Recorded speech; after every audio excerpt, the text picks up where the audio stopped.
Саламатсыздарбы урматтуу угармандар. Бүгүн биз Кыргызстандагы маанилүү мыйзамдардын бири болгон үй бүлөлүк зомбулуктан сактоо жана коргоо жөнүндө мыйзам тууралуу кыскача эфир кылган жатабыз. Бүгүн бизде конокто областтык юстиция башкармалыгынын начальнигинин орун басары Шералиев Хамит байкебиз болмокчу.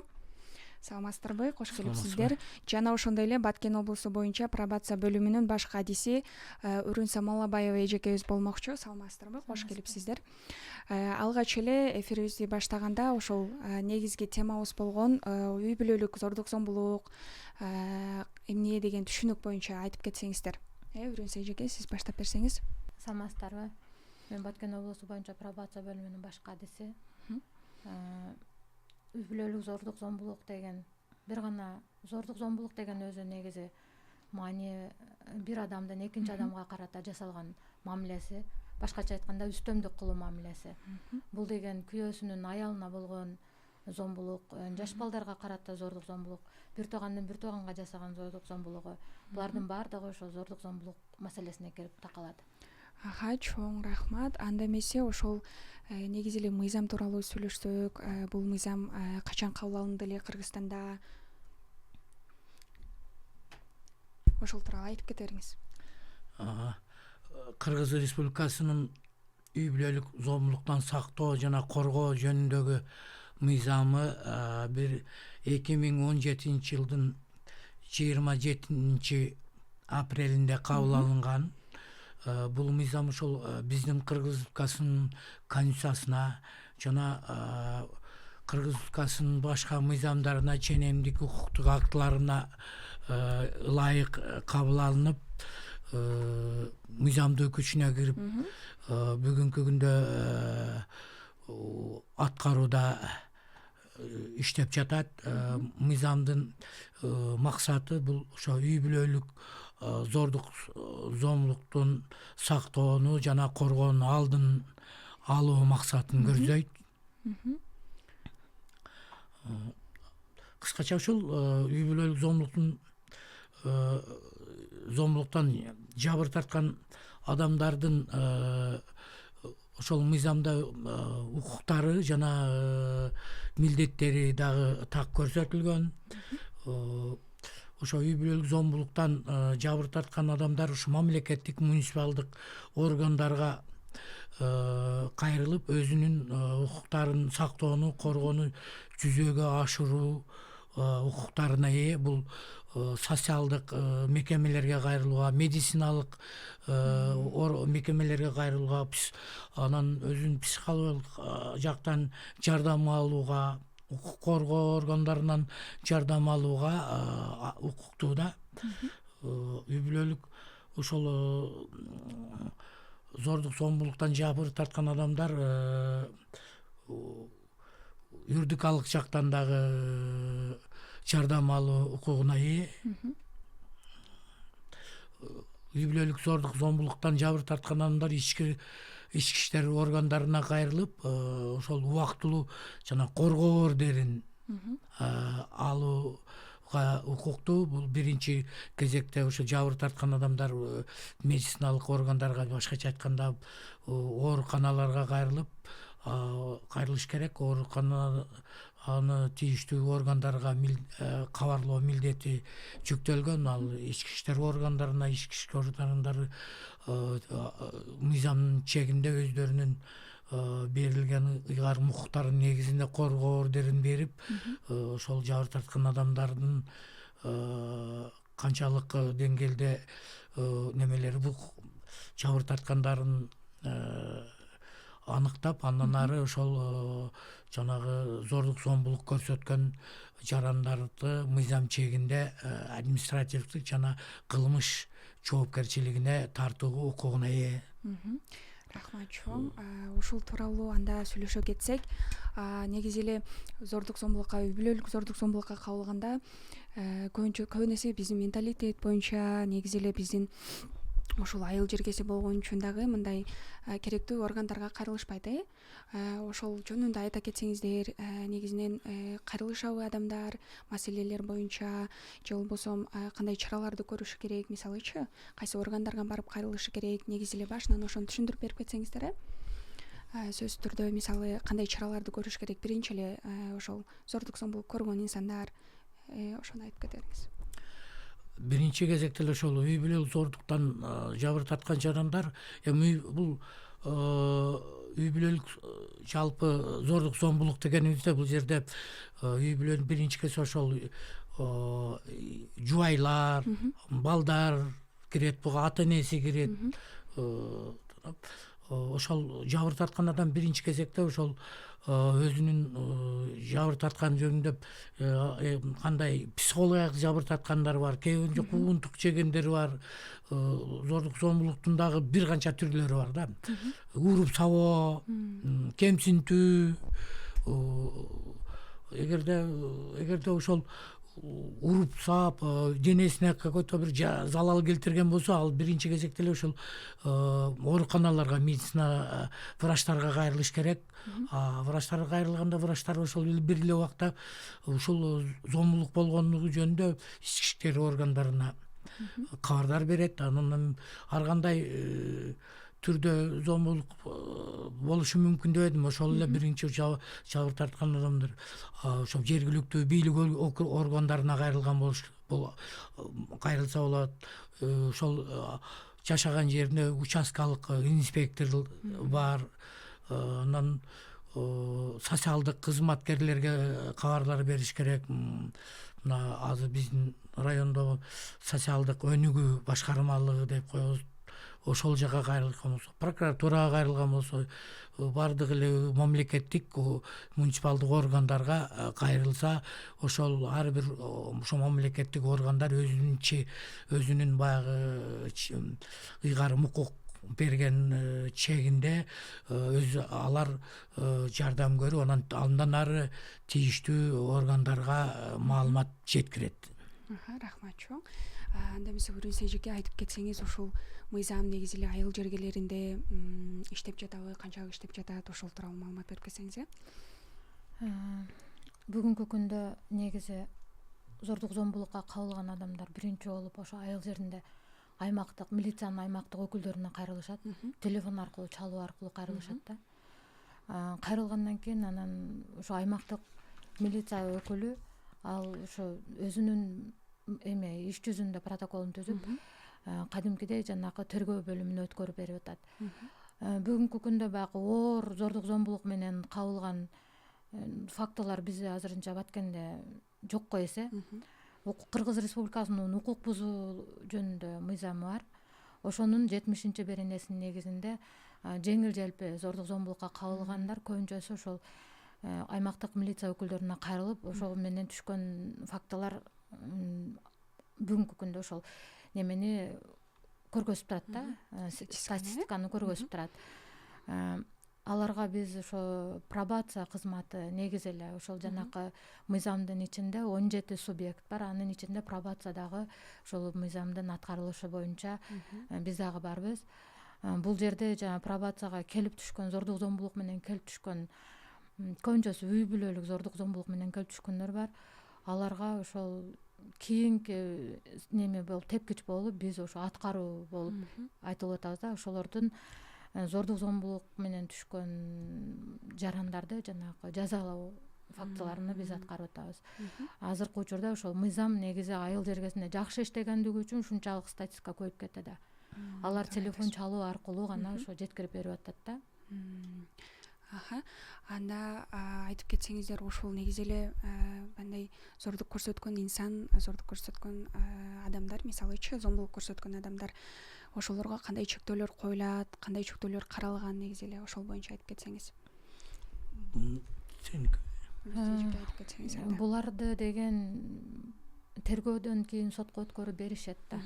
Өткөрүп бергенден кийин анан ошолорго 40 саатка чейинки коомдук жумушка тартуу жазалары бар. Эгерде ошол жанакыны өзүнүн эмесине жараша, мыйзамга жараша 3 суткадан 15 суткага чейин да камак жазасын да берип атышат. Көбүнчөсү ошо 40 сааттык коомдук жумуш. Бул да болсо жазанын жеңил түрү болуп саналып атат. Ошол жазаны 40 саатты өзүнүн жашаган дареги боюнча пробация органы тарабынан жолдонуп ошол жактан бекер бекер иштеп мамлекетке бекер иштеп берип атат да, кара жумуш мындай айтканда. Андан сырткары ошо 3 суткадан 15 суткага чейин камак жазасын алып атат. Ошо үй бүлөлүк зордук зомбулукка катышкан эркектер айрыкча. Эркектер көбүнчөсү. Ал эми ошол балдарга карата зомбулуктар мыйзамда кандай каралган, сиз айтып кетсеңиз? Балдарга карата зордук зомбулуктагы ошол жазанын оор жеңилдигине карап туруп административдик анан кылмыш жаза чарасы каралган. Бул кылмыш жаза кодексинде статьясы белгиленген. Ошол ар бир жасалган ошол кылмыштын аракетине ылайык сот тарабынан жаза чектелет. Түшүнүктүү. Ошол милиция кайсы учурда сөзсүз чара көрүшү керек? Бизде көбүнесе мисалы үй бүлөлүк зордук зомбулук деп айтып жатабыз азыр. Бул нерселерге азыр гана мындай түшүнүктөр берилип, көбүнесе укуктарын коргоп калышты да. Буга чейин мисалы эч ким деле ал нерсени айтышкан эмес, элге жарыялашкан эмес. Ал эми ушу балдар кантип атат? Мисалычы балдар зордук көргөндө кимге кайрылышы керек, ким аркылуу кайрылса болот? Ошол тууралуу мисалы жаш балдарга түшүнүк берилеби мектептерде? Ошол жөнүндө айтып кетсеңиз. Бул боюнча эң туура суроо бердиңиз.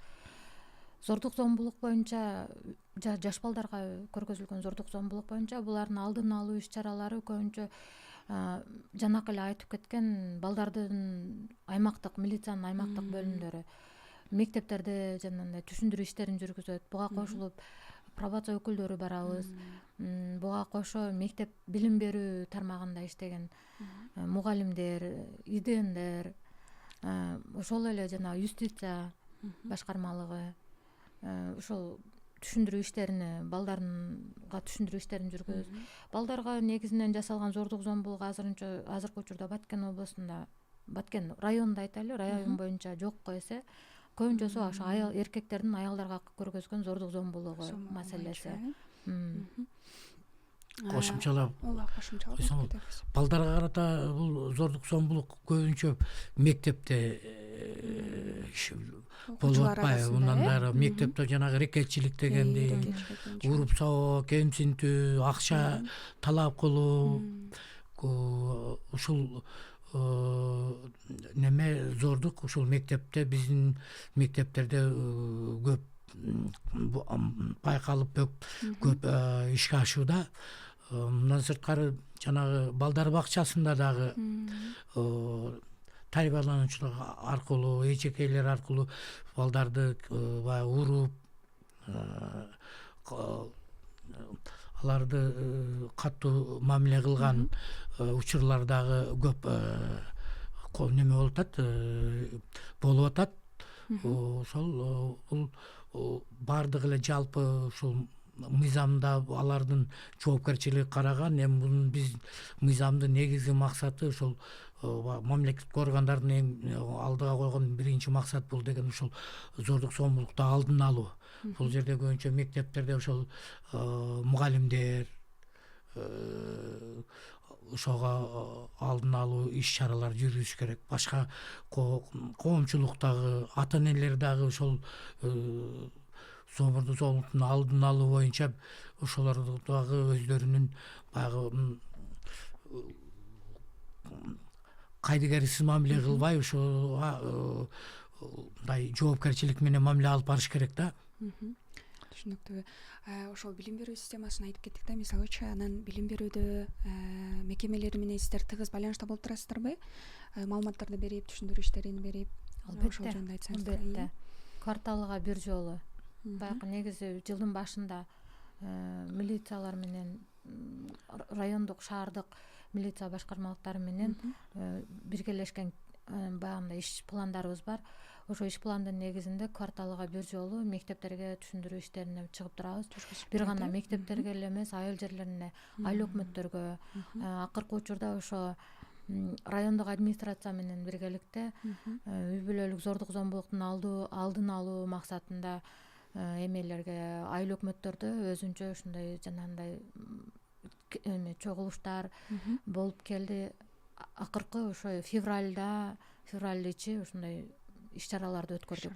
Андан сырткары Баткен мамлекеттик университетинде дагы дин кызматкерлери менен биргеликте ушундай зордук зомбулуктун алдын алуу боюнча иш-чаралар өтүп келет. Сонун. Анда ушул бул мыйзамды мисалы күчөтүү үчүн дагы кандай чараларды көрүшүбүз керек, кандай нерселерди кылышыбыз керек, ошол жөнүндө айтып кетсеңиз. Ушул үй бүлөлүк зордук зомбулуктун алдын алуу, коргоо, сактоо боюнча ушу жалпы эле ушул коомчулук, эл, мамлекеттик органдар, анан негизи ушул эл дагы ушунун алдын алып убагында кабарлап туруш керек. Анан ошол үй бүлөлөрдүгө ушул зомбулуктун баардык түрлөрү боюнча маалымат жеткирип, ошолор менен түшүндүрүү иштерин алып баруу зарыл болуп жатат. Негизи мондойго бизде көбүнчөсү зомбулук көргөндөргө туугандары тарабынан мындай басынтып коюшат да, сыртка чыкпасын, угулбасын депчи. Ошол тууралуу айтсаңыздар кеңири болуш үчүн, мисалычы эркин айтыш керек, коом дагы ушу айтып жатпайсызбы? Кайдыгер болбошу керек, кайрылыш керек деп айтып жатасыздар. Бирок негизинен эле бизде мындай чектөөлөр бар да, мындай зомбулук көргөн инсанга сөзсүз түрдө туугандары тарабынан басынтуу болот. Ушул тууралуу айтып кетсеңиздер, коркпош керекпи, кандай өзүнүн укуктарын билиш керекпи, же болбосо ошол негизи эле үй бүлөнү сактоо зарылбы сиздердин оюңуздарча, ошол боюнча айтып кетсеңиздер. Үй бүлөнү сактоо, ошо зордук зомбулуктун эме болсо ошонун өзүнүн укуктарын билүү зарыл да. Эми туура бүгүн биз ар бир үй бүлө ошол өзүнүн укуктарын билип, анан мыйзам бар экенин билиш керек. Ар кандай ушундай туура эмес мамилеге мыйзамдын талаптары, ошого ылайык жаза бар экенин билиш керек. Ошон эгерде ошо үй бүлөнүн жубайлары ушунун өзүнүн укуктарын, ушундай мыйзам бар экенин билсе, ошондой зордук зомбулукка барбайт эле да. Ошон үчүн ошол эгерде үй багы башка бирөөлөр кысым көрсөтсө дагы, ошолор жөнүндө дагы өз убагында кайрылып, мындай консультация алып, анан психологиялык жактан консультация, укуктук жактан консультацияларды алып, анан ошого карап чара көрсө бул. Сиз айтып кетериңиз. Өз оюңузду. Негизинен зордук зомбулук боюнча эл арасында, айыл жерлеринде айрыкча маалыматтын жоктугунан, экинчиден жанагындай туура эмес маалыматтарды алып алгандыгынан адамдардын сөзсүз түрдө эле байланышып керек, милицияларга чалып өзүңдүн укугуңду коргоо деп аялдарга туура эмес маалыматтарды жеткиргендин айынан ушундай зордук зомбулук фактылары көбөйүп кетти.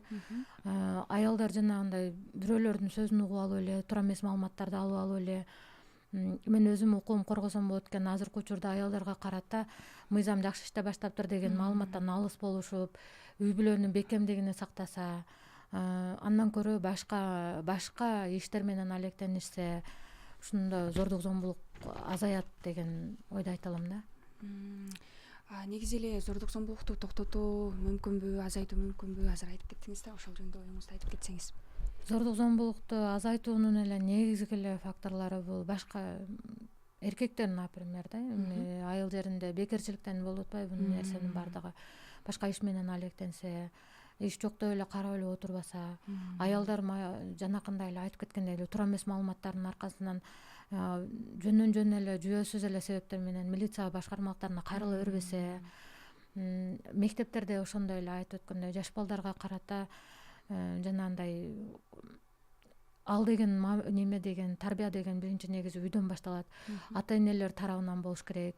Өзүң теңди балдарга жанагындай кордуктарды көргөзбө деген сөздөрдү айтып кетсе балдарга. Ошондой эле сөз балдар бакчасында азыр Хамит Аралыч айтып кеткендей, мугалимдер өздөрүнүн милдеттерин так аткарса, балдарга карата зордук зомбулук көргөзбөсө, ошондо гана азаят да бул нерсе. Андан кийин мындан кийин азыр эле Хамит Аралыч айткандай жаза артында сөзсүз түрдө жаза бар экенин эстен чыгарбашса да ошондо гана азаят. Ошондо гана азайт. Хамит байке айтып кетсеңиз, негизи эле зордук зомбулук дегенде бизге аялдар мисалы эске түшөт да. Ошо сиздин оюңузча эркектер да үй бүлөлүк зомбулуктун курмандыгы болушу мүмкүнбү? Ошол жөнүндө айтып кетсеңиз. Ооба, бүгүнкү ушул биздин турмуштук мисалдан эле алсак, ошо эркектер дагы зордук зомбулукка кабылган учурлар бар. Катталган учурлар бар демек. Анан мына биздин бардык эле эркектер, аялдар ушул азыр бир жактуу неме кылышат да, баягы ушундай экен, менин укугум бар экен, мындай кылсам болот экен, мындай кылсын, эми ошонун өзүнүн жоопкерчилигин, анан кийин ошол коомубузда мындай үй бүлөнүн баалуулугун сакташпай, бири бирин урматсый деген ошол жакшы жоктугунан ушундай зордук зомбулукка болушу. Эгерде бири бирин түшүнүп, анан укуктарын, милдеттерин бири бири менен тең кабыл алып, ошону бири бирин урматтап, сыйлап аракет кылган болсо, зордук зомбулук азайыш керек деп ойлойм да. Туура айтасыз. Анда эмесе сиздерге эркин микрофон берели, элдерди ушул зордук зомбулук мыйзамы боюнча түшүндүрүп кетсеңиздер, ошол кандай кайрылууңуздар бар эле, эркин микрофон сиздерге айтып кетсеңиздер болот. Ошо зордук зомбулук эми элге кайрылуу ушул эл коомчулук, ошо айылдагы аксакалдар, анан баягы мугалимдер, жалпы эле мамлекеттик кызматкерлер ушул элге ушул зордук зомбулуктун алдоо боюнча мындай аңгемелешүүлөрдү өткөрүп, баягы кыргыздын каада салтын, мыйзамдарды айкалыштырып, ушундай жеткирип, ошо жаштардын, үй бүлөлөрдүн сактап калышына мындай салым кошуш керек деп ойлойм да. Анан баягы зордук зомбулук бир эле ошол кээ бир үй бүлөлөргө мындай жакшы мамиле жетпей же түшүнүктөрү жетпегендигинен болуп атса керек. Ошолорго жаштарды ушул жолугушууларды өткөрүп, аңгемелешүүлөрдү өткөрүп, алар мыйзамды баягы жаш үй бүлөлүктүн баалуулуктарын сактоо боюнча мындай түшүндүрүп, алар менен аңгемелешип, андан сырткары ушу айыл өкмөттүү жерлерде ошол мындай иш-чараларды өткөрүп, үй бүлөнүн баалуулуктарын, жанагы балдардын немелерин кандай тарбиялоо жүргүзүү максатында ушундай иш-чараларды өткөрүп, ушундай иш-чараларды көп өткөрсөк деген ойдомун да. Ошого баардык элге ушул мындай кайдыгер карабастан, ушул ар бир көчөдө, айылдагы үй бүлөлөрдүн турмуш шарты менен кабар алып, аларга колдон келсе жардам көрсөтүүнү сунуштайм. Чоң рахмат. Сизде эркин микрофон. Сүйлөп кетсеңиз. Мен да айтып кетет элем, зордук зомбулуктун алдын алуу боюнча туура эмес маалыматтарды албаса, маалыматты туура жеткирсе элге, жанакы үй бүлөсүнүн бузулуп кетишине алып келбесе, бул нерсе сөзсүз түрдө үй бүлөнүн бузулуп кетишине алып келип атпайбы акыркы учурда. Андан көрө маданий иш-чараларга да көбүрөөк өткөрсө, айыл жеринде айыл өкмөттөр менен тыгыз мамиледе болушса, ошондой эле азыркы учурда эми маалымат эмесинде, массалык маалымат каражаттарында зордук зомбулук боюнча көп эле талкуулар, көп эле эмелер, маалыматтар берилип атат. Ошол жактан туура маалыматты алса, ошо жетиштүү деп ойлойм. Рахмат, чоң рахмат. Анда эмесе биздин эфирибиз соңуна келип жетти. Бүгүн бизде конокто Баткен областык үй-система башкармалыгынын начальнигинин орун басары Шералиев Хамит байкебиз жана ошондой эле Баткен облусу боюнча пробация бөлүмүнүн баш кадиси Өрүнсө Малымбаева эжекебиз болду. Сиздер менен эфирде мен Нурайым Абдилаева болдум. Ошону менен көрүшкөнчө сак саламатта калыңыздар. Саламатта калыңыздар.